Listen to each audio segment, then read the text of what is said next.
राधे राधे। जय Shri Krishna. This video of mine has an option to select captions and subtitles in English also. तो मित्रों, आज अपन अपनी आध्यात्मिक यात्रा का 52वां एपिसोड देख रहे हैं और इस एपिसोड पर एपिसोड नंबर 8 में दिया गया डिस्क्लेमर पूरी तरह से लागू है। तो मित्रों, पीछे 3-4 एपिसोड से अपन गीता पर चर्चा कर रहे हैं। तो 2 अध्यायों पर अपन ने चर्चा कर ली है, 4-5 एपिसोड मिलाकर। तो कुछ कुछ गीता का स्वरूप आप लोगों को पता लग गया है। अब कितना आप लोग समझ पा रहे हैं वो एक अलग विषय है। तो पहले अपन इसी बात पर ही चर्चा करेंगे, क्योंकि गीता के बारे में परिचय तो आपका हो ही गया। 18 अध्याय है और कृष्ण भगवान ने अर्जुन को समझाने के लिए, यानी उसको परमात्मा से साक्षात्कार करवाने के लिए, और वो जो द्वंद की स्थिति उसके मन में आ गई है उससे उसको निकालने के लिए वो क्या है कि मुख्य रूप से 2 चीजों का आधार उन्होंने लिया है। एक तो है सांख्य योग यानी सांख्य दर्शन, और दूसरा है कर्म योग। तो इन दोनों के द्वारा उन्होंने समझाने का प्रयत्न किया। दूसरे अध्याय में जैसे कर्म योग आ गया था, काफी सांख्य योग आ गया था, थोड़ा बहुत कर्म योग के बारे में भी आ गया था। तीसरा अध्याय तो है ही सारा कर्म योग पर, और आगे इसी प्रकार से आगे का अध्याय है। और चौथे अध्याय में तो कृष्ण भगवान उसको बोल ही देते हैं, यदा यदा ही धर्मस्य ग्लानिर्भवति भारत। और जो पूरा जो श्लोक है उसका अर्थ यही है कि जब जब भी धर्म की हानि होती है तो मैं मानव रूप में स्वरूप धारण करता हूं, यानी अवतार लेता हूं, और उस धर्म की हानि को यानी धर्म की पुनर्स्थापना करता हूं। तो चौथे अध्याय में ये आ जाएगा। तो अगर अर्जुन को ज्ञान प्राप्त होना होता कि भी कृष्ण भगवान है, वो ही साक्षात परब्रह्म है, उसी का ही स्वरूप है मानव रूप में, तो वो तो समझ जाता है। लेकिन फिर भी उसको समझ में नहीं आया। लास्ट में हालांकि उसने युद्ध कर लिया और बाकी चीजें हो गई, लेकिन उसका परमात्मा से साक्षात्कार तो अंत तक भी नहीं हुआ था। जब वो गोपियों वाली घटना है ना, जो क्या नाम भीलों ने लूट ली थी, तो वहां से तो पता लग ही गया भी अर्जुन उस समय तक भी अंधकार में ही था। वो अपने आप को ही करता और जो कार्य है उसका हेतु मान बैठा था। वो तो समझ में तो उसके नहीं आई थी वहां तक भी।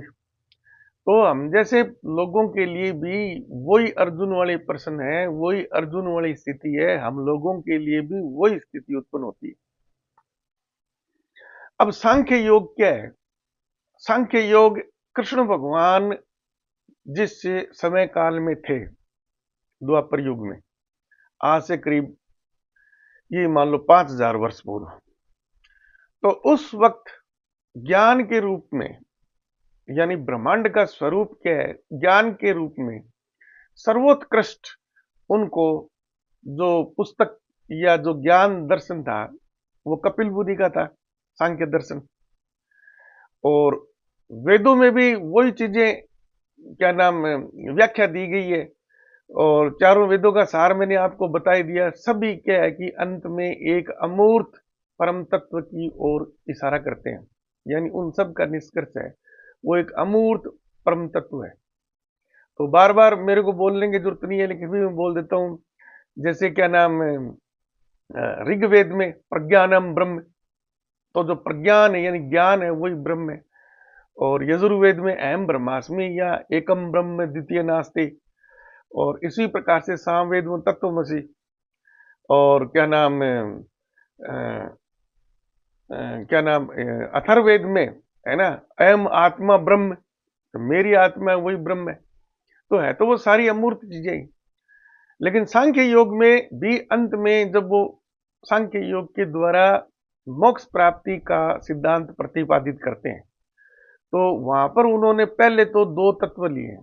एक पुरुष जो कि अमूर्त है, चेतन जो अपना मन है या बुद्धि है या जीवात्मा बोला गया है, और दूसरा प्रकृति जो मूर्त रूप में चारों तरफ हमें दिखाई देती है। हमारा शरीर भी प्रकृति का ही एक भाग है। और अंत में वो पूरा सारा विश्लेषण करके सभी सांख्य के जो 25 तत्व हैं उनमें कुछ मूर्त रूप में, कुछ अमूर्त रूप में, ज्ञानेन्द्रियार, कर्मेंद्रियार, 3 प्रकार के जो हमारे गुण है, रजत, सम, क्या नाम, तत्व और सम। और इस प्रकार से जो उन्होंने अंत में विश्लेषण निकला है सांख्य दर्शन में, कि जो मनुष्य इस स्थिति में आ गया है कि वो पुरुष और प्रकृति में भी एक रूपता देखता है, यानी वो 2 तत्व भी सांख्य योग में अंत में एक ही तत्व हो जाता है। और वो एक तत्व क्या है? वो एक तत्व वही परम सत्ता है, अमूर्त है वो, जिसको परब्रह्म बोलते हैं, ठीक है ना। और विज्ञान की भाषा में उसको फोर्स फील्ड बोलते हैं। तो निष्कर्ष तो वहीं जाके पहुंचा है, ठीक है ना। तो अब आज के युग में दिक्कत कहां आती है लोगों को समझने के लिए, और मुझे जो ब्रह्म ज्ञान का जो साक्षात्कार हुआ है उसका एकमात्र कारण क्या है कि मेरा भौतिक विज्ञान का ज्ञान था। भौतिक विज्ञान के ज्ञान से मैंने उन सब चीजों को समझ तो लिया था, लेकिन परमात्मा क्या है उसके स्वरूप को जानने के लिए, जैसे आधुनिक जो भौतिक विज्ञानी है, जैसे स्टीफन हॉकिंस भी था, या और भी जो वेस्टर्न में जहां पर एडवांस में बहुत ही ज्यादा, ये क्या नाम, अपनी मॉडर्न जो साइंस है, टेक्नोलॉजी बहुत उच्च स्तर पर पहुंची हुई है, तो वो भी क्या है कि अंत में ये मानते हैं कि क्या ये जो पूरा संसार है ये स्वतः संचालित, स्वतः निर्मित, और जो संपूर्ण घटनाएं हैं वो स्वतः ऑटोमेटेड एक मोड पर हैं। तो क्या ये सारा पूरा संसार है वो एक ऑटोमेशन मोड पर कोई है परम शक्ति का, या कोई दूसरी दूसरी शक्ति भी है जिसको अपने ईश्वर नाम दे सकते हैं, वो इसको संचालित करता है। तो उनका उनका निष्कर्ष भी वहीं जाके पहुंचे है। लेकिन उनके साहित्य में ईश्वर का जो स्वरूप जो अपने साहित्यों में दिया गया है ना, उस प्रकार से उनका साहित्य उस स्तर तक पहुंचता ही नहीं है। तो उसको ईश्वर के रूप में पहचानने से वो वंचित रह जाते हैं। और जब तक उसको ईश्वर के रूप में नहीं पहचानेंगे ना, तब तक क्या है कि वो फिर उस परम सत्य को तो पूरी तरह से समझ नहीं पाते हैं, तो वो अंधेरे में ही रहते हैं। हमारे जैसे मेरा ही अब उदाहरण ले लो, तो भौतिक विज्ञान का मुझे ज्ञान था, अद्वैतवाद जो है आदि शंकराचार्य का, उससे मुझे ये मतलब एकदम से स्ट्राइक हुआ कि भी परम तत्व तो जो भौतिक विज्ञान में जिसको अपन फोर्स फील्ड बोलते हैं वही है, और उसी को ही परमात्मा बोलते हैं, उसी को ही परब्रह्म बोला गया है। और बाकी जो स्वरूप है, वो पूरा संसार है, वो आदि शंकराचार्य ने माया रूप दिया था। और वही चीजें सारी की सारी सांख्य योग में है। तो कोई भी दर्शन हो जो अपने आस्तिक दर्शन है, जो कि वेदों पर आधारित है, वेदों को सत्य मानते हैं, है ना, वो तो सारे आस्तिक हैं। और जो नास्तिक धर्म है उनमें चारवाक इत्यादि, बौद्ध, क्या नाम, जैन, और जो इस प्रकार के हैं, तो वो पुनर्जन्म वगैरह में इस प्रकार का उनका विश्वास नहीं है, ठीक है ना। वो तो केवल दुख किस कारण होता है और दुख का निवारण किस प्रकार से कर सकते हैं, बौद्ध साहित्य में और जैन साहित्य में यही चीजें आपको मिलेंगी, जो कि सत्य से परे है। पुनर्जन्म तो होता है ना। और अब स्थिति यहां पर यह आ जाती है कि अपन केवल उन ग्रंथों को ही पढ़ते रहें। जैसे लेटेस्ट मान लो कि गीता का ज्ञान है, तो गीता तो संपूर्ण ज्ञान का भंडार है, तो सारा ज्ञान ही है। एक छोटी सी पुस्तक है, मात्र ये मान लो कि 574 जो श्लोक है कृष्ण भगवान के द्वारा बोले गए, ज्ञान तो वही है, बाकी तो प्रश्न है अर्जुन के, संजय के, धृतराष्ट्र के बीच में वार्तालाप है, तो वो तो कोई ज्ञान की श्रेणी में तो है नहीं। हाँ, कृष्ण के, क्या नाम, अर्जुन के प्रश्नों को थोड़ा बहुत ही मान सकते हैं। एक आम जो इंसान है ना, उसकी जो जिज्ञासा होती है, उसके जो प्रश्न है, वो अर्जुन उसका प्रतीक है। तो इस छोटी सी पुस्तक से तो सारा ज्ञान अगर प्राप्त होना होता तो सारा संसार कभी ब्रह्म ज्ञानी हो जाता है, अर्जुन ही हो जाता सबसे पहले तो। लेकिन संभव नहीं हुआ, आज भी संभव नहीं है। तो जो लोग, जितने लोगों से मैं मिला हूं और वीडियो और इंटरनेट पर जो इस प्रकार के वेशभूषा धारण किए हुए मेरी तरह और प्रवचन देते हैं, ज्ञान देते हैं, अलग अलग पंथों के जो मठाधीश हैं, महामंडलेश्वर है ना, तो मुझे तो नहीं लगा भी किसी को भी परम ज्ञान या परमात्मा से साक्षात्कार हुआ है। बस वो ठीक है, वेदों पुराणों इत्यादि महाभारत की रामायण की कहानियों में वो बोलते रहते हैं, लोग सुनते रहते हैं, क्षणिक वो जितने समय तक वो बोलते हैं और वो सुनते हैं तब तक वो अपनी समस्याओं से दूर हट जाते हैं और थोड़ा उनको कुछ से रिलीफ मिल जाता है। इतना ही मुझे सार लगा, क्योंकि उन्होंने दूसरा पक्ष तो देखा ही नहीं ना। आज के युग कलयुग में जो ज्ञान का जो स्रोत उत्पन्न हुआ है कलयुग में, वो वेद शास्त्र तो नहीं है। वेद शास्त्र तो कोई सतयुग और द्वापर त्रेता में आ गए सारे के सारे। कलयुग में तो इस प्रकार का ग्रंथ किसी ने लिखा ही नहीं है। कलयुग में तो फिर अपने धीरे धीरे क्या नाम टेक्नोलॉजी और साइंस का डेवलपमेंट होता गया। जैसे फिजिक्स मान लीजिए आप, गैलीलियो और वहां से प्रारंभ हुआ वो, और आज अंत में जो अपने जिनेवा में जो सर्न जो प्रयोगशाला है ना, जो लार्ज कोलाइडल हेड्रन जो बनी है गॉड पार्टिकल, वो डिटेक्ट करने की या जानने की उसकी जो गुण धर्म है उसको जानने का प्रयत्न कर रहे हैं। तो लेटेस्ट तो यही है। और हम क्या है कि आज इस युग में हम आज के जो प्रचलित शब्द हैं टेक्नोलॉजी के, साइंस के, दैनिक जीवन में, उनमें इस प्रकार के मतलब जो शब्द है ना, जैसे माया है ना, पुरुष है, प्रकृति है, इनका अर्थ हम बिल्कुल भिन्न अर्थों में लेते हैं। शब्द है, शब्द का बिल्कुल भिन्न अर्थों में लेते हैं।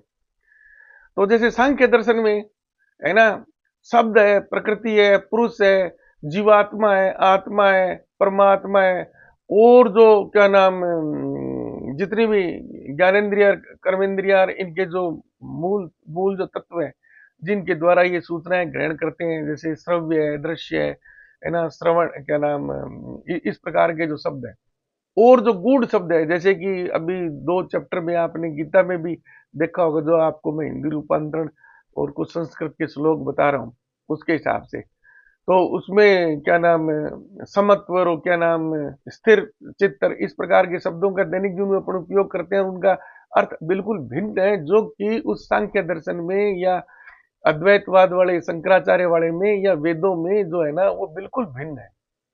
काल परिस्थिति के हिसाब से शब्दों के अर्थ बदलते हैं, ठीक है ना। मैंने भी आपको बताया था कि मैंने जो भारतीय दर्शन पढ़ा तो मेरे को बड़ा कंफ्यूजन था। वहां तो पदार्थ का हम तो पदार्थ का मतलब आज तो हिंदी में बोलते हैं पदार्थ, तो सभी जानते हैं कि भाई इसका समानार्थी अंग्रेजी में शब्द मैटर है, जिसमें द्रव्यमान होता है, जो क्या नाम स्पेस मतलब ऑक्यूपाई करता है, यानी जिसका आयतन होता है ना, और जो यानी जो स्थान घेरता है, द्रव्यमान होता है, तो उस प्रकार से लेते हैं। और वहां पर तो पदार्थ का मतलब कोई भी ऐसा पद जिसका अर्थ निकलता है वही पदार्थ है ना। जैसे मैंने आपको पहले एग्जाम्पल दिया था, अभी भूत बोलोगे तो भूत का भी अर्थ हर आदमी के लिए अलग अलग है, लेकिन है तो कुछ तो है, किसी को पूंछ वाला दिखाई देता है, किसी को सिंगों वाला दिखाई देता है, तो उसको भी पदार्थ बोलते हैं। तो उन शब्दों से, उस ज्ञान से ना, आज के युग में कोई भी परमात्मा का साक्षात्कार नहीं कर सकता।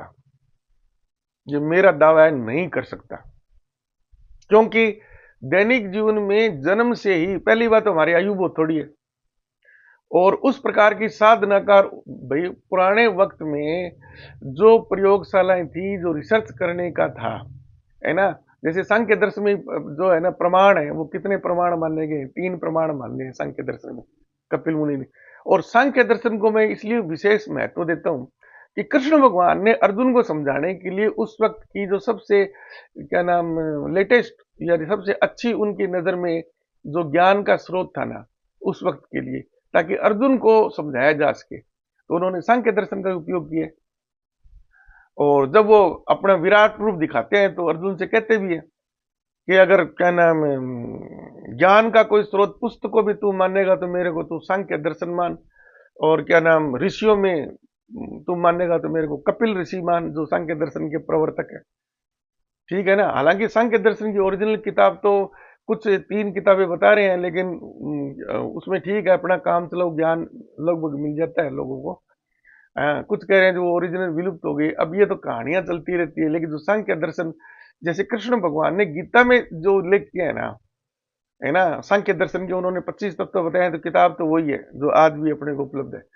अब वो नकली लिखी है, किसी ने बाद में लिख दी, वो एक अलग बात है, लेकिन चीज वही है जो कृष्ण भगवान ने गीता में बताई है। तो आज के युग में जब अपने इतने अभ्यस्त हैं, हाँ मैं पुराने बात बता रहा था आपका, तो पुराने युग में क्या है कि उनका जो, जैसे मैं बता रहा था सांख्य दर्शन में प्रमाण क्या है, तो उन्होंने एक तो दृष्टि को प्रमाण माना है कि भाई आंखों से आपको कोई चीज दिखाई देती है तो आप उस पर शंका ना करें, आप उसको प्रमाण मान ले। दूसरा, शून्य को भी उन्होंने प्रमाण माना है, क्योंकि वेद पुराण इत्यादि तो श्रुत क्या नाम श्रुति और स्मृति पर ही तो आधारित है ना, बोल के ही बताए जाते थे वो। और क्या नाम, तीसरा अनुमान, तीसरा प्रमाण माना है अनुमान, यानी आप यहां बैठे बैठे मानसिक रूप से ही गणनाएं करते हैं ना, तो वो भी प्रमाण है। तो प्रमाण तो क्यों नहीं है, वो ज्योतिष शास्त्र पूरा उसी पर तो आधारित है। जो ग्रह नक्षत्रों की चाल इत्यादि से जन्म कुंडलियां बनती हैं, या जो सूर्य ग्रहण चंद्र ग्रहण और उनके द्वारा जो जीवों में प्रभाव उत्पन्न उत्पन्न होता है, तो वो तो सत्य है ना। अब वो कोई वहां पर पहुंचे थोड़ी थे, चंद्रमा पर या सूर्य पर, या वहां पर जो उनका देखने के लिए वहां जाके थोड़ी देखा था, ऐसे ये घूमते और ऐसे ये छाया इस पर पड़ती है, इस प्रकार से सूर्य ग्रहण यहाँ बैठे बैठे ही, है ना, क्या नाम, उनको अनुमान लगाया उन्होंने, जो भी दैनिक जीवन में जो घटनाएं देखी, फिर सूर्य उदय होता है तो सूर्य इधर से निकलता है, शाम को जाता है इधर, है ना। तो दो ही संभावनाएं हो सकती है भैया, तो पृथ्वी सूरज के चारों तरफ चक्कर लगाए, या सूरज पृथ्वी के, क्या है, पृथ्वी सूरज के चारों तरफ चक्कर लगाए। फिर वो बाकी के परिप्रेक्ष्य में चंद्रमा इत्यादि के सारे परिप्रेक्ष्य में देखा तो उनको लगा भाई ये पृथ्वी ही सूर्य के चारों ओर चक्कर लगाती है और पृथ्वी अपनी दूरी पर भी घूमती है, जिससे 12 महीने के मौसम परिवर्तन इत्यादि का अध्ययन करके उन्होंने बाद में गणनाएं की थी। वो अनुमान ही है और वो प्रमाण मानना उन्होंने प्रमाण है वो। लेकिन आजकल आधुनिक युग में तो अपन इस बात को प्रमाण मानते नहीं है। आजकल आधुनिक युग में तो जो साइंस है उसमें विज्ञान में वही शामिल किया जाएगा जो एक्सपेरिमेंटली प्रूव्ड है, और उस एक्सपेरिमेंट को कृत्रिम रूप से कहीं पर भी रिपीट किया जा सकता हो, पुनरावृत्ति की जा सकती हो, तो उसके वैसे ही डाटा, वैसे ही रिजल्ट आएंगे, उसको प्रमाण मानते हैं। तो सारा दृष्टिकोण, सारा सामाजिक परिवेश समय काल के हिसाब से बदलता रहता है। तो उन चीजों को वेदों पुराणों इत्यादि के आधार पर ही अगर हम इस प्रकार का रात दिन घोटा लगाते रहे, मंथन करते रहे ना, तो ब्रह्म ज्ञान होना असंभव ही है। गीता तो इसका प्रमाण है ना, अर्जुन को नहीं हो पाया था, तो ये तो प्रमाण आ गया। अब बात आती है आधुनिक विज्ञान की। सबसे पहले तो क्या है कि हम आधुनिक विज्ञान से जन्म से ही इससे बहुत अच्छी तरह से परिचय में रहते हैं। अब जैसे मेरा जन्म हुआ था तो रेलगाड़ी, हवाई जहाज और क्या नाम आपके ये बसें इत्यादि, रेडियो भी था, है ना, और दूरदर्शन तो खैर बाद में आया था। लेकिन इस प्रकार की बहुत सी चीजें थी जो बचपन से अपन देखते आ रहे हैं, बाद में पढ़ते रहे तो और भी ज्ञान बढ़ता रहा।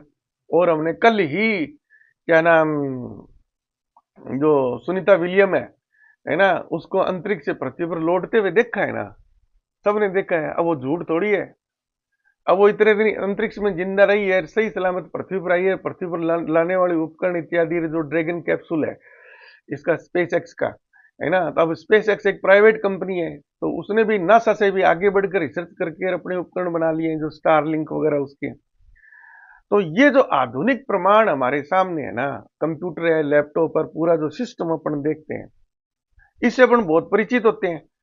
तो इस ज्ञान को तो क्या है कि कुछ तो हम किताबों में पढ़ लेते हैं, दैनिक जो इस ज्ञान को तो प्रमाण मानते हैं ना अपन, सब लोग विश्वास करते हैं। कौन है जो नहीं करता है। हम फटाक से क्या नाम, कैलकुलेटर लेके मोटी से मोटी संख्या उसको जोड़ घटाव गुणा भाग कर लेते। पहले वाले कागज पेन लेते थे, या जो भी अंगुलियों पर करके वो करते थे, कितने समय की बचत होती है। और फिर बैंकों में जाकर कौन वहां से पासबुक निकलवा के उनको जोड़ घटाव करता है क्या, कितनी कितनी रकम निकली है, कितनी की है। सबको विश्वास है कि यार कंप्यूटर जनरेटेड सारा सिस्टम चल रहा है, तो त्रुटि का तो मतलब प्रश्न ही नहीं है। और अपन दुनिया भर की पेटीएम से अपन पेमेंट करते हैं और करते हैं, तो रोज ही वहां बैंकों में बैठे बैठे खाता भाई देखते हैं क्या, अपने को विश्वास होता है उस चीज पर। तो इन चीजों पर अपना विश्वास, अच्छा फिर क्या ज्ञान क्या है, ज्ञान तो विश्वास ही तो है। वेद पुराण इत्यादियों पर अपना ज्ञान विश्वास इसीलिए तो बैठ नहीं पाता।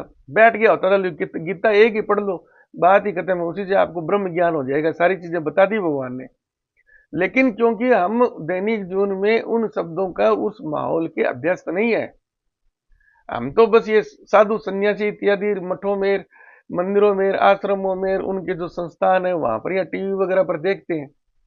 अच्छा, वो साधु सन्यासी भी क्या है ना, अगर उन कोई परम तत्व का ज्ञान हो गया होता तो वो सारा अपना कभी डेवलप कर लेते यार, सारा पैरेलल सिस्टम। जो इतनी उच्च स्तर की पुरानी विज्ञान थी कृष्ण भगवान के टाइम में, तो प्रत्यक्ष था ही ना। संजय वगैरह सारे हथियार, ये जो ब्रह्मास्त्र वगैरह सारे करते थे, तो वो कहाँ विलुप्त हो गया वो। आज कौन है जो इतनी दिव्य दृष्टि रखता है संजय की तरह, यहाँ बैठे बैठे अंतर्यामी है क्या कोई? कोई नहीं है। तो उस थोथे ज्ञान का अपन कहाँ तक ढोए? हाँ, ये ठीक है, जो अपना ज्ञान है उसमें परमात्मा और ईश्वर पुनर्जन्म है ना, ये आत्मा अमर है, ये चीजें है ना, ये निष्कर्ष के रूप में आप ले लो। बाकी इनको पहचान तो आप तभी पाएंगे जब आप आधुनिक विज्ञान से ही इनका तादात्म्य स्थापित करेंगे। जैसे मैंने आपको पहले बताया था कि प्रथम दृष्टिया जब मैंने गीता 1990 में पढ़ी थी, मेरे को बिल्कुल ही समझ में नहीं आई थी, कुछ भी पल्ले नहीं पड़ा था। क्योंकि उसमें जो शब्द वगैरह आत्मा और वो वगैरह परमात्मा मिलना, परब्रह्म, जीवन, मृत्यु, और वो मेरे को कहीं भी लिंक नहीं किया, क्योंकि वैसा ज्ञान मैंने पाया ही नहीं था भौतिक विज्ञान में। और अचानक से ही, फट से ही, क्या नाम, जैसे अद्वैतवाद में पढ़ा तो वहां से एक चीज मेरे को फटाक से समझ में आ गई कि अद्वैतवाद तो ये तो बिल्कुल आइंस्टीन की थ्योरी है, बराबर MC स्क्वायर ही है ये। अंत में तो सारा तत्व ऊर्जा ही निकली ना, उसी का मैनिफेस्टेशन है बाकी तो वो वहां से मेरे को स्ट्राइक कर गया। अच्छा, वो पढ़ने के बाद में जैसे जैसे फिर मैं पुनर्जन्म इत्यादि ये समझने की मैंने कोशिश की, है ना, तो योग वगैरह इत्यादि, तो फिर मेरे को जरूरत पड़ी भाई मनोविज्ञान के लिए, तो साइकोलॉजी पढ़नी जरूरी है हिप्नोटिज्म के लिए। सबसे बड़ी जो प्रयोगशाला है ना, वो आपका मस्तिष्क है। वहां पर सर्वशक्तिवान सब चीजें उपस्थित है, आप उनको कितना उपयोग कर पाते हो ना, वो आपकी लगन, साधना और प्रयत्न पर निर्भर करता है। तो हिप्नोटिज्म को आप कृष्ण भगवान के लेवल पर ले जाना चाहें, या स्वामी दयानंद या स्वामी विवेकानंद के लेवल तक लेके जाना चाहें तो लेके जा सकते हैं। उतना प्रयत्न कर लो, अगर किसी को जरूरत है तो हो जाएगा। बाकायदा सारी विधियां है ना, वो दी गई है आपके, जो पतंजलि का योग प्रदीप है, और क्या नाम, गीता प्रेस गोरखपुर की किताबें आपको ऑथेंटिक मिलेंगी। एक तो हिंदी बहुत उस अच्छी है उनकी, संस्कृत से जो ट्रांसलेशन है, और वाकई जिन्होंने हिंदी में ट्रांसलेशन किया है ना, गजब, बहुत बढ़िया। जैसे मैं आपको हिंदी में पढ़ के सुनाता हूँ ना, तो इतनी सुंदर हिंदी आपको ना बाकी और किसी भी टीकाकार या जो है ना, किसी की भी नहीं मिलेगी। और वैदिक संस्कृति के जितने भी ग्रंथ है ना, उनका अंग्रेजी में ट्रांसलेशन पढ़ना तो महामूर्खता है, महामूर्खता। अंग्रेजी में उनके समानार्थी शब्द हैं ही नहीं। आत्मार, जीवात्मार, परमात्मार, समत्वर, क्या नाम है, तत्वबोध, ये कोई है क्या अंग्रेजी में शब्द? वो रोमन भाषा में ही लिखते हैं। योग को तो योगा लिखते हैं, ओम को ओम्मा लिखते हैं। तो ओम्मा और योगा में तो सारा ही फर्क आ गया ना। योग का अर्थ मिलन होता है, योगा का क्या है? कोई अर्थ निकला क्या? ओम्मा का कोई अर्थ निकलता है क्या? आपके दिमाग में तो आ ही नहीं सकता ओम्मा का अर्थ क्या है। तो विदेशी भाषा में तो इसका रूपांतरण है ना, जो पढ़ता है ना, वो पहले ही परिलक्षित हो गया कि वो है ना खुद ही अंधेरे में रहना चाहता है, उसको भी सही चीज का पता ही नहीं है। तो बार बार मैं आपसे यही निवेदन करता हूं मैं, ठीक है ना, अगर आप इन कथा कथानाओं और केवल संस्कृत के श्लोकों के पीछे पड़े रहेंगे और उनके हिंदी रूपांतरण पढ़ते रहेंगे, वेद पढ़ लो और कुछ भी पढ़ लो, आप लास्ट में गीता ही आ गई, गीता ही पढ़ लो, जो गीता से आपके पल्ले कुछ पड़ जाए तो कभी भी आप निष्काम कर्म को समझ ही नहीं पाएंगे, समझ ही नहीं पाएंगे, समझ ही नहीं पाएंगे। इस कृष्ण भगवान ने 18 अध्यायों में जो प्रयत्न करके अर्जुन को ज्ञान दिया था ना, वो अर्जुन के लिए केवल उन्होंने निष्काम कर्म को ही बताया था, भाई तेरे लायक यही है, इससे आगे पीछे मत दौड़ तू, बाकी चीजें तेरे को समझ में नहीं आएगी। और उनको मजबूरी में विराट रूप भी दिखाना पड़ा था, सब चीजें करनी पड़ी थी, और फिर भी वो नहीं समझ पाया। तो ये जो निष्काम कर्म है ना, ये निष्काम कर्म कैसे बनता है? ये निष्काम कर्म आपका ऑटोमेटिक, ये कृष्ण भगवान बार बार इसी चीज को तो बोलते जा रहे हैं कि जब तू समत्व को प्राप्त कर लेगा, एक समान चिर स्थिर हो जाएगा, हमेशा परमात्मा परब्रह्म में ध्यान रखेगा और क्या नाम है क्या नाम वैदिक नियमानुसार तू आचरण करेगा, अपने आप ही तेरे को भले बुरे का पता लगता रहेगा, अपने आप ही तेरी जो कर्म जो करने करता है तो उसमें निर्लिप्तता अपने आप होती जाएगी तेरी, है ना। और उन्होंने जो स्थिर बुद्धि जो अपन ने कल अध्याय 2 में पढ़े थे भी, उसके लक्षण क्या, लास्ट में जो 71वां 72वां श्लोक था उसमें यही तो था। कभी स्थिर जो वो अर्जुन को फिर वो इतना सुनने के बाद में भी वो प्रश्न करता है कि ये कृष्ण भगवान, तो ये चीजें जो प्राप्त होने के बाद में जो मनुष्य होता है उसकी क्या स्थिति होती है, कैसे खाता है, कैसे बैठता है, कैसे चलता है, कैसे बोलता है वो। तो कृष्ण भगवान ने वो 6-7 श्लोकों में अलग अलग प्रकार से उसको उदाहरण देके बताया था कि ऐसी स्थिति में पहुंचने वाले व्यक्ति उसके ये लक्षण हो जाएंगे, है ना। तो समझने वाला तो वही समझ जाता है। ये लो कर्मयोग तो हो गया पूरा, फिर निष्काम कर्म तो हो गया पूरा। जो कर्म कर रहे हैं ना उसमें आप प्रतिफल की आशा मत रखो, आसक्ति मत रखो, और उसका हेतु मत बनो। आप हेतु बन गए तो वो जो पाप करोगे तो वो भी आपके चिपक गया, और पुण्य करोगे तो वो भी आपके चिपक गया, तो वहीं से बस वो सारी गड़बड़ हो जाएगी। आपको एक थर्ड पर्सन के रूप में निर्लिप्त रहना है, यानी आपको एक कठपुतली की तरह मानना है कि इस दैनिक जीवन में मैं जो काम कर रहा हूं ना वो एक कठपुतली है, मैं तो केवल एक निमित्त मात्र हूं उस काम को करने के लिए, करवाने वाला और ही है, मैं नहीं हूं। तो इसका पुण्य पापकार मेरे पर कोई भागीदार मैं इसका हूं ही नहीं। कठपुतली की डोर तो जिसके हाथ में होती है ना, जिम्मेदार तो वही होता है। तो कृष्ण भगवान बार बार यही तो बोल रहे हैं तुमसे।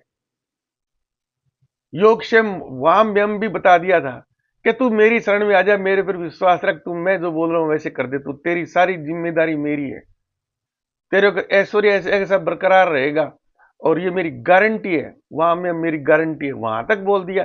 फिर भी उसको समझ में आ रही इस शब्द का, इस वाक्यांश का कृष्ण भगवान गीता में और बार बार आगे भी इसका उपयोग करेंगे, करना पड़ेगा उनको। तो अर्जुन को 18 अध्याय पूरे लगे थे, तब उसका हौसला बढ़ा था, उसने लड़ाई की थी। ज्ञान व्यान तो दूर की बात है। तो मित्रों, आपको भी ना अगर इन चीजों से कुछ सार निकालना है, अपना आत्म उत्थान करना है, दैनिक जीवन को सरल बनाना है, चाहे कोई से भी आश्रम में हो, तो आपको ना, और ये कोई बहुत आसान चीज है, कोई मुश्किल चीज नहीं है। इसलिए मुश्किल नहीं है, वेद शास्त्र पुराण आप पढ़ोगे तो पता नहीं कितने जीवन आपके, हजारों जीवन नष्ट हो जाएंगे। पढ़ पाएंगे कि आप इतने जो ग्रंथ लिख लिख के छोड़ दिए। अच्छा, फिर उनको पढ़ोगे और फिर उस पर क्या नाम आप अर्थ निकाल लेंगे क्या उनका, वैसी संस्कृत सीख कर उनका अर्थ निकाल लेंगे। और जिन ऋषियों मुनियों ने मनन करके, जो अनुमान शब्द प्रयोग किया गया सांख्य दर्शन में, मनन करके जो अपनी साधना के द्वारा, हजारों हजारों वर्ष की साधना के द्वारा जो उन्होंने निष्कर्ष निकाले हैं, तो आप भी क्या है कि उसी प्रकार से ही सारे निष्कर्ष निकाल कर उन पर विश्वास कर पाएंगे क्या? संभव ही नहीं है। हाँ, आधुनिक विज्ञान पर आप तुरंत विश्वास हो जाएगा, हम करते हैं ना। अब मोबाइल फोन से हमने शादी का कार्ड भेज दिया किसी को, और हमें पता लग गया अभी 2 ब्लू टिक टिक आ गई, तो मान लेते हैं कार्ड उसको मिल गया, है ना। और वो बहाना कर भी नहीं सकता, जैसे वो बहाना करता नहीं यार मेरे को कार्ड नहीं मिला था, अपन बता देते हैं ये देख मेरे मोबाइल में तो तेरे को कार्ड भेजा था पीडीएफ, उसकी ब्लू टिक आ गई है, तो वो भी जवाब उसके पास कोई नहीं होता। तो यहां पर तो अपन विश्वास करते हैं क्योंकि दैनिक जीवन में देखते हैं। तो इन धर्म ग्रंथों पर भी, और जो परमात्मा का दर्शन है ना, वो आपको तभी प्राप्त होएगा जब आपको पूर्ण विश्वास है। पूर्ण विश्वास तो आपको ना आधुनिक विज्ञान से ही होगा, क्योंकि उनके अपन अभ्यस्त हो चुके हैं। और आज का ज्ञान, वो कलयुग का ज्ञान है, उसको अपन ज्ञान में शामिल नहीं करके तो फिर वो क्या नाम कूप मंडूक वाली स्थिति है। फिर तो उस कुएं में ही भटकते रहो, वो कथा कहानियों में उलझते रहो, ना तो उन प्रवक्ताओं को ज्ञान प्राप्त हुआ, ना अपने को प्राप्त होता है। थोड़े समय के लिए क्या है कि आप अपनी दैनिक जीवन की समस्याओं से थोड़ा सा एक हट बह सक जाए, उससे ज्यादा कोई उपलब्धि नहीं है। और वो क्या है कि एक समय की बर्बादी हो। आपने भागवत कथा सुन ली 7 दिन, क्या मिला? कुछ नहीं मिलना। लोग पता नहीं कितनी कितनी बार भागवत कथाएं सुन चुके हैं, और फिर भी वो, और कोई यहाँ से कोई पोस्टर लग गया बाजार में, देख लिया अभी एक महाराज और आ गए और वो वहां पर वो भागवत कथा कर रहे हैं, तो भाग के अपन वहां भी पहुंच जाएंगे। तो ज्ञान ही प्राप्त हो गया भागवत कथा से, तो फिर दोबारा जाने की जरूरत ही नहीं है आपको। और क्या नाम कृष्ण भगवान ने अध्याय 2 में जो अपन ने पिछले एपिसोड में किया था ना, कि जिसको ब्रह्म ज्ञान के रूप में सुंदरतम जलाशय प्राप्त हो गया है, उसको फिर छोटे तालाबों वलाबों से कोई मतलब नहीं रहता। उसको पता है यार, बस असली चीज मिल गई, अब क्या इनके लिए भटकना है, इनमें कुछ नहीं है। और दूसरा उन्होंने और भी बताया था ना, वो लास्ट के श्लोकों में आया था वो, कि जिसको ब्रह्म ज्ञान प्राप्त हो गया है, जो परमात्मा में अपने आप को पहचान गया है, साक्षात्कार कर लिया है, उसके लिए वेदों का भी कोई अर्थ नहीं है। फिर वेदों को पढ़ने की भी जरूरत क्या है? ब्रह्म ज्ञान हो गया, गीता पढ़ने की जरूरत ही नहीं है, मेरे को तो पढ़ने की जरूरत ही नहीं है गीता। मैं तो आप लोगों के लिए, ताकि आप भी कुछ समझें, कुछ आपको फायदा मिले, ठीक है ना। क्योंकि अभी मैं वानप्रस्थ आश्रम में हूं, मेरे पास समय, ठीक है ना। तो मुझे भी लगता है कि भी ठीक है, मैंने जो उपलब्धि हासिल की है, मेरे को जो ज्ञान प्राप्त हुआ है ना, उसका एक रिकॉर्ड हो जाए। एक किताब लिखने का पास मेरे पास टाइम नहीं है, तो अभी यूट्यूब पर अपलोड हो जाएगा, तो परमानेंट रिकॉर्ड है, कोई भी इसको कहीं पर भी कभी देखो, है ना। और क्या नाम उसकी, क्या नाम, वीडियो यूट्यूब वाले आप सेव कर लो, वो आपके पास होगी सारी पुस्तकें। जैसे गीता प्रेस गोरखपुर की जो गीता है, तो अब वो पुरानी किताब तो पता नहीं कहाँ रहेगी, मेरे पास वो हार्ड कॉपी तो है नहीं है भाई। लेकिन मैं फट से ही मैंने आपको समझाने के लिए, क्या नाम, गूगल से मारा सर्च, और वो आ गई दोनों पुस्तकें, है ना। छोटी छोटी किताबें, और सुंदरतम, इससे बढ़िया कोई किताब मिलेगी नहीं आपको। एक तो जो हिंदी रूपांतरण है, उसमें भी कुछ है संस्कृत के श्लोक इंपोर्टेंट सारे दिए हुए, बाकी श्लोकों के नाम दिए, और पूरा हिंदी रूपांतरण है, वो तो है ही 142-43 पेज की, है ना। आप सुबह लगोगे तो दोपहर नाश्ता करके लग जाओ उसको पढ़ने के लिए, दोपहर में लंच से पहले आप उसको पूरा पढ़ दोगे। और क्या नाम, संस्कृत में ओरिजिनल संस्कृत के श्लोक और उनके समानार्थी शब्द देखना है, तो वो भी छोटी सी किताब है, 252 पेज की वो है। तो मेरे पास दोनों है, वो दोनों की जरूरत पड़ती है तो मैं खोल के देख लेता हूँ। और क्या नाम, आपके सामने अभी जैसे मैं अध्याय नंबर 3 पर अपने स्टार्ट करेंगे, तो दूसरे मोबाइल में मेरे पास सबके स्क्रीनशॉट है, ये लो जी। पुस्तक की तरह वो पेज में अंगुली से करता हूँ, पलटते जाते हैं, मैं आपको पढ़ के सुना देता हूँ। गीता को पढ़ के, जैसे अभी मैं बोल रहा हूँ, भाषण दे रहा हूँ, मेरे जो मैंने ज्ञान स्वयं अर्जित किया है ना, उसके बारे में बोल रहा हूँ। तो उसके बारे में तो क्या है कि मैं सिंपल भाषा में बोल रहा हूँ, कुछ अंग्रेजी के शब्द भी हैं, कुछ हिंदी के भी है, कुछ देसी भाषा के भी है, और आप भी समझ रहे हैं, है ना। लेकिन गीता को इतनी कोई आसान, वो क्या नाम है, सरल थोड़ी है, वो तो बहुत गुड शब्द है उसके तो सारे के सारे। उसको तो सही अर्थ में बताने के लिए ना, वैसे उन शब्दों का ही बोलना और उच्चारण करना पड़ता है जो गीता में लिखे हुए हिंदी रूपांतरण में। वहीं से ही फिर अपन उसको विस्तार देकर समझ सकते हैं, और विस्तार देकर मैं आपको समझा पाता हूं। तो संस्कृत का श्लोक है, तो संस्कृत का श्लोक तो आप बोल लोगे पहले तो, है ना। और बोल के फिर उसका संधि विच्छेद करोगे, संधि विच्छेद करोगे तभी तो उसका पूरा अर्थ निकलेगा ना। संस्कृत की यही तो विशेषता है ना। सबसे लंबा वाक्य, ये गिनीज बुक में वर्ल्ड रिकॉर्ड है, ये सबसे लंबा जो वाक्य है ना, वो संस्कृत का ही है। एक शब्द है वो, वाक्य तो कहेगा एक शब्द, जिसमें शायद हजारों अक्षर हैं। और जैसे अभी क्या उदाहरण लें अपन, हाँ जैसे यही ले लो आप, है ना। यदा यदा ही धर्मस्य ग्लानिर्भवति भारत, तो यदा यदा ही धर्मस्य, ये तो तीन अलग शब्द हो गए। ग्लानिर्भवति भारत, ये अलग हो गया। और क्या नाम है, तो उसका पूरा संधि विच्छेद करो, मात्राओं वगैरह का सही अर्थ, तो तब उसका निकलेगा। और भी अभी शब्द आएंगे तो मैं आपको बताऊंगा। तो संस्कृत तो इतनी, क्या नाम, गूढ़ भाषा है कि इसका तो एक जो, क्या नाम, एक जो छंद है ना, उस छंद की पूरी अपन व्याख्या करें, हिंदी में करें, तो वो 2 लाइन का छंद है, तो आधा पेज भर जाएगा। और अंग्रेजी में करोगे तो 2.5-3 पेज भरेंगे उसके। तो फिर उसी प्रकार से फिर उसको अर्थ समझो और वो करो, तो वो ना अब इस काल में संभव नहीं है वो। हाँ, जो संस्कृत के जिन्होंने एमए कर रखी है, जो इन संस्कृत के श्लोक का उच्चारण करते हैं, और वो यूट्यूब पर सारे मिल जाएंगे आपको, है ना। वो भी एक कैरियर के रूप में मैंने एमए कर ली, कहीं पर प्रवक्ता बने बैठे हैं, ठीक है, वो उच्चारण सही करते हैं, संधि विच्छेद भी सही कर देंगे, लेकिन उनसे कोई आत्मज्ञान थोड़ी हो गया उनको। उसी से ही समझ के वेद और सारे समझ के रूप आत्मज्ञान ले लिया, संभव ही नहीं है ना। जो चीज इस काल में, वो समय काल ही गुजर गया। जिस समय के लिए वो ग्रंथ बने थे ना, वो समय ही चला गया। अब उस समय को आप उतनी लंबी उम्र लेकर उतना फ्री टाइम कहां से निकाल पाओगे इस आधुनिक युग में? जो चीज संभव नहीं है, उसके पीछे पड़े रहने से क्या है कि अपने आप को वो भ्रांति में रखना है, अंधेरे में रखना है। उसका कोई अर्थ निकलने वाला नहीं है।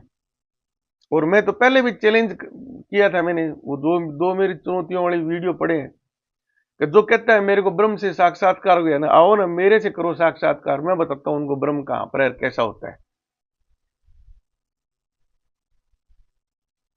2-4 प्रश्नों में वो सारे फेल हो जाएंगे वो। आज मैं आधुनिक विज्ञान का मैं प्रतिनिधि हूं, मैं, है ना।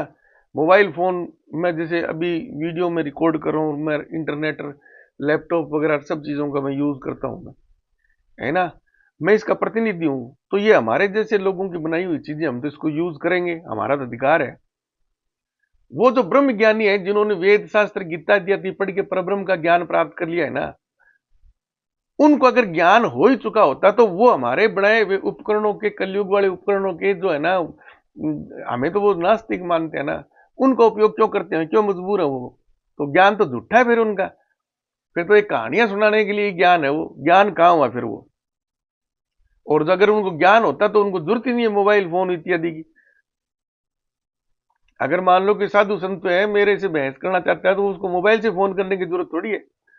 वही वहीं से अंतर्यामी, वहीं से वो संदेश देगा और मेरे पास पहुंच जाएगा वो संदेश, मेरे दिमाग में आ जाएगा जी फलाने साधु जी है, वो आज उस वक्त आ रहे हैं, वो वीडियो कॉन्फ्रेंसिंग ही कर लेंगे ना, वो तो आत्म संजय की तरह है।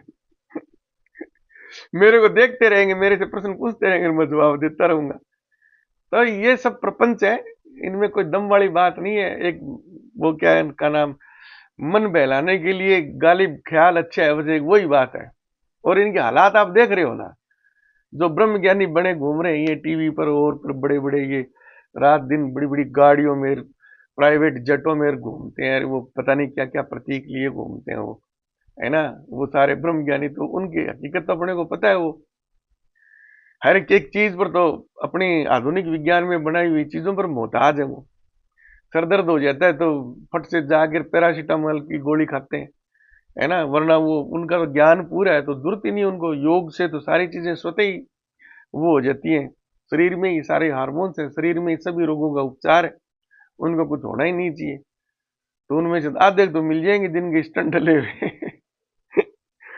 तो ये बातें हैं। तो अपना जो है ना ज्ञान को प्राप्त करने का तरीका, भाई मैं तो आपको ना, कोई अगर मेरे वीडियो से ये आशा लगाए हुए है कि भाई ये भी हमें ना उसी प्रकार के वेदों की कहानियां वाणियां सुनाएंगे और क्या नाम है, और उसी से ज्ञान प्राप्ति का वो दिखा देंगे, तो भैया अपने पास तो वो नहीं है। मैंने जिस प्रकार से ज्ञान प्राप्त किया है ना, मैं तो आपको वही तरीका बता सकता हूं, क्योंकि मैं तो उसी का ही विशेषज्ञ हूं मैं। और मैंने इतना टाइम इस पर खराब किया है, तो मैं तो क्या नाम, आज 35 साल हो गए, तो मैं घोट लेता इनके संस्कृत के कितने तो श्लोक हैं गीता के, मैं सारे कंठस्थ कर लेता। लेकिन मुझे पता लग गया अभी इन चीजों से मैं, मेरे को समझ में नहीं आएगी, वो टाइम चला गया, वो समय गया, उन शब्दों के अर्थ निकालने में मेरी जिंदगी ना, एक छोटा सा ग्रंथ क्या, एक श्लोक समझने में मेरी पूरी जिंदगी निकल जाएगी, मिलेगा कुछ नहीं। और इसलिए मैंने कहा जो अपने पास ज्ञान उपलब्ध है उसी का उपयोग करेंगे अपन, सर्वप्रथम सबसे इजी चीज तो वही है। और उसी से ही फिर मैंने क्या नाम ये प्रारंभ किया, और आज आपके सामने हूं मैं, ठीक है ना, वीडियो बना रहा हूं, मैं दावा कर रहा हूं, कॉपीराइट है मेरा, चैलेंज करो कोई कोर्ट में, आ जाओ, जो चैलेंज करेगा मैं दूंगा, मैं उसको दिखा दूंगा वाकई क्या नाम ब्रह्म ज्ञान क्या है। तो कुल मिला के ये चीजें ना उसी तरफ ही जाएंगी सारी की सारी। और गीता को अपने को समझना है तो फिर बात यह है ना, गीता को सही अर्थों में आज के परिप्रेक्ष्य से तो अपने को फायदा उठा सकते हैं। और गीता को पढ़ लिया फिर उसी धुन में वही घटनाएं, वही महाभारत वाली, वही अर्जुन बैठा दिख रहा है, कृष्ण भगवान बोल रहे हैं, तो कहानियों तक सीमित रहेंगे ना, तो कितनी बार भी गीता पढ़ लो, कितनी बार भी पढ़ लो, पल्ले कुछ नहीं पढ़ना, है ना। अपन निष्काम कर्म वाली स्थिति में कभी आ ही नहीं पाएंगे, आ ही नहीं पाएंगे। जब समझेंगे नहीं तो आत्मसात नहीं होगा, आत्मसात नहीं होगा, निष्काम कर्म कैसे, फिर वहां तक अपन कैसे पहुंचेंगे। तो अभी ये वीडियो इतना ही रखूंगा मैं। धन्यवाद, राधे राधे। इस वीडियो को अधिकतम आप शेयर कीजिए, लाइक कीजिए, सब्सक्राइब कीजिए। धन्यवाद।